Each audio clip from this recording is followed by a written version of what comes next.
A little over 10 years ago, while writing a book and working as a correspondent for Rolling Stone, I thought I saw a new trend in American politics.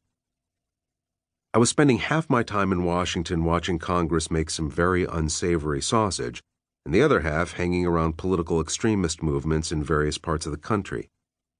In retrospect, the setup probably predetermined the conclusion. Nonetheless, I ended up returning over and over to the same theme, which had a syllogistic formula. The country's leaders are corrupt and have become unresponsive to the needs of the population. People all over are beginning to notice. This being America, as ordinary people tune out their corrupt leaders, they will replace official propaganda with conspiratorial explanations even more ridiculous than the original lies. This was the core idea behind a book that ended up being called The Great Derangement. Between first-person narratives about fringe political phenomena like the apocalyptic rapture movement and 9/11 truth, the book tried to warn about a loss of faith in national institutions, most notably in my own business, the political media. I felt sure a collapse of belief in the efficacy of the news media, if it coincided with widespread and justified political discontent, could lead in some pretty weird directions. One possible future was one in which politics stopped being about ideology and instead turned into a problem of information. The 2016 presidential campaign, simultaneously the most thrilling and disgusting political event of our generation, proved to be a monstrous affirmation of the derangement. The stunning rise of Donald Trump marked the apotheosis of the new post-factual movement. Every mechanism our mighty oligarchy had devised to keep people like Trump out of power failed. This left the path to power wide open for anyone who understood or sensed the depth of the crippling weaknesses in our political infrastructure. I didn't see Donald Trump coming. But as a campaign reporter, I'd surely seen trouble on the horizon. The most obvious problem was the total alienation of candidates and their attendant media from the population.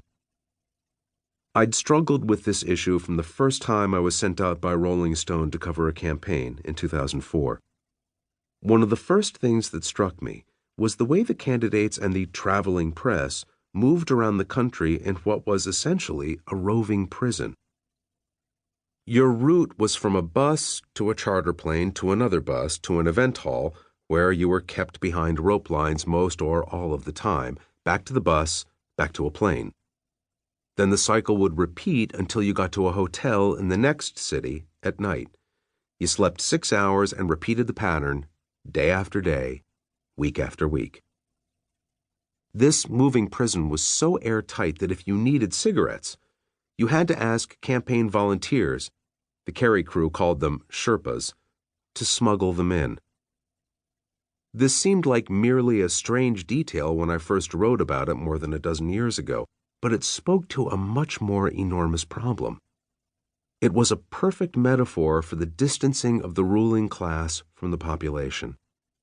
Presidential campaigns were bubbles, and the people inside them became myopic codependents.